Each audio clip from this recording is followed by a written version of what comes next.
हजरत मालिक बिन दिनार फरमाते मैंने 60 हज किए। एक हज के मौके पर मैंने बड़ा रश देखा, लाखों का इज्तिमा हुआ। मेरी बातों की समझ तो आ रही है ना आप दोस्तों? जो नहीं बोल रहे उन्हें भी आ रही है ना? अल्लाह जज़ा दे। कहते लाखों का मजमा था तो मेरे दिल में ख्याल आया, मैंने कहा अल्लाह इतने लोग आए हैं, इनका हज कबूल भी हुआ है कि नहीं? फरमाते मैं सोच रहा था तो रात को ना ख्वाब में मैंने किसी कहने वाले को कहते हुए सुना कि सब का कबूल हो गया। बल्ख का रहने वाला मोहम्मद बिन हारून बल्खी है, उसका हज कबूल नहीं। फरमाते शहरों के अलग-अलग खैमे लगते थे। अब भी आप हज करने जाए तो पाकिस्तानियों की रिहाइशें अलग होती हैं, इंडियन की अलग, बांग्लादेश के अलग, मिस्री, यमनी, सब लोग अलग-अलग रिहाइशें होती हैं, झंडे लगे होते हैं मुल्कों के। कहते मैंने सवेरे उठ के ढूंढना शुरू कर दिया, ढूंढता हूँ वो बंदा मिले। कहते जहाँ बल्ख शहर के लोग रहते थे वहाँ चला गया तो मैंने लोगों से पूछा तुम में मोहम्मद बिन हारून बल्खी कौन है? लोग कहने लगे वो तो बड़ा नेक आदमी है, परहेजगार है, बड़े भोले भाले, बड़े अल्लाह वाले, रियाज आपको बस हम ही जानते, वो तो बड़ा नेक है, परहेजगार आदमी। तो मैंने कहा अच्छा कहाँ है? उन्होंने कहा पहाड़ के पीछे उसने खैमा लगाया हुआ है, सारी रात इबादत करता है, सारा दिन रोजा रखता है, कायमुल लैल है, साइमुद दहर है। क्या बात? फरमाते मैं उन लोगों की बात सुन के हैरान हो गया कि मुझे क्या बताया गया, ये क्या कह रहे हैं? फरमाते मैं पहाड़ के पीछे गया। हज़रत मालिक बिन दिनार अलैहि रहमा फरमाते हैं जब मैं वहां पहुंचा तो मैंने उस शख्स को मुसल्ले पे बैठे देखा। कसरत इबादत के आसार उसके वजूद पर नजर आ रहे, सीधा बाजू उसका कटा हुआ था।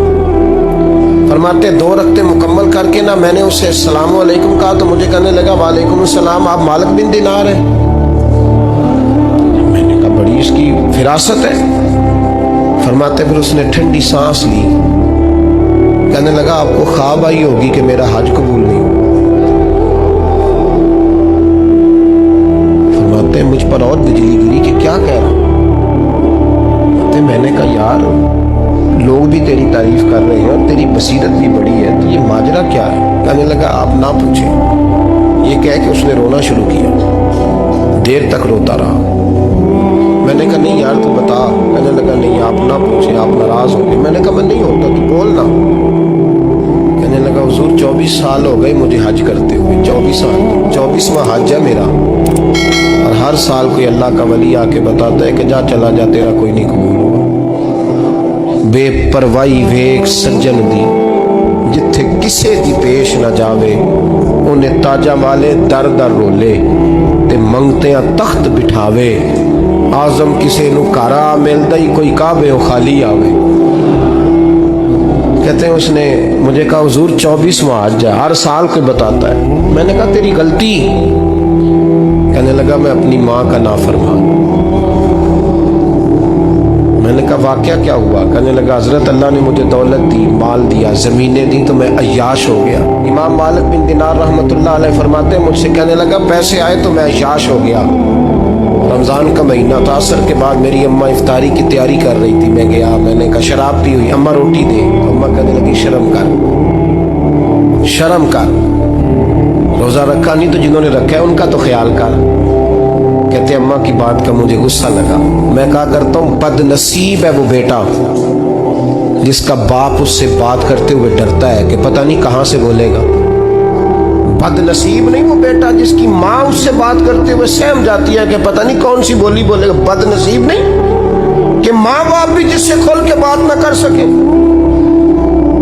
हजरत मालिक बिन दिनार से कहने लगा अम्मा ने जब कहा ना शर्म कर तो मुझे गुस्सा आया, मैंने माँ को थप्पड़ मारा और मेरी माँ जलते हुए तंदूर में गिरी।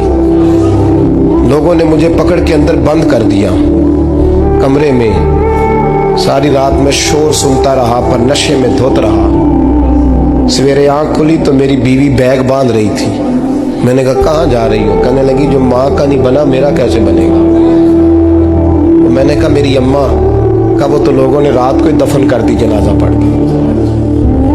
तड़प के कहने लगा मुझे क्यों नहीं बताया? तो कहते हैं लोग कहने लगे तेरी मरती हुई माँ कह गई थी इसे मेरा मुंह ना देखने देना। जनाजे के करीब ना आए। हज़रत मालिक बिन दिनार फरमाते हैं, जब उसने ये बात सुनाई तो मैंने भी उसके मुंह पे थप्पड़ मारा। मैंने कहा तो इसी काबिल है। कहते हैं वो रोने लगा, हुजूर दुआ करे अल्लाह मुझसे राज़ी हो जाए। कहने लगा जब माँ की इंतकाल की खबर मिली तो मैंने कुल्हाड़ी लेके वो हाथ काट दिया जिससे माँ को मारा था। मैंने सारी जायदादें खिरात कर दी। 24 साल हो गए, 24 साल सारी रात नमाज पढ़ता हूँ, रोज़ा रखता हूँ, हज करता हूँ, पर हर साल कोई आके कहता है जा दौड़ जा, तेरा कोई नहीं कबूल हुआ। हुजूर दुआ करे मालिक राज़ी हो जाए। फरमाते मैं थप्पड़ मार के आ गया। मैंने कहा तुझसे राज़ी हो जाए इतने जालिम से? इमाम मालिक फरमाते रात को आके सोया तो मुझे ख्वाब में रसूल पाक का दीदार हुआ। तो नबी पाक अलैहिस्सलाम ने फरमाया मालिक तू उसे मायूस क्यों कर आया है, अल्लाह तो बड़ा मेहरबान है। कहा हुजूर माँ के नाफरमान को माफ़ी कैसे मिलेगी? तो इमाम मालिक फरमाने लगे नबी करीम ने फरमाया जा उसे जाके बता दे तुझे क़यामत में तेरी माँ की वजह से बख्श दिया जाएगा। कहा हुजूर अम्मा की वजह से किस तरह?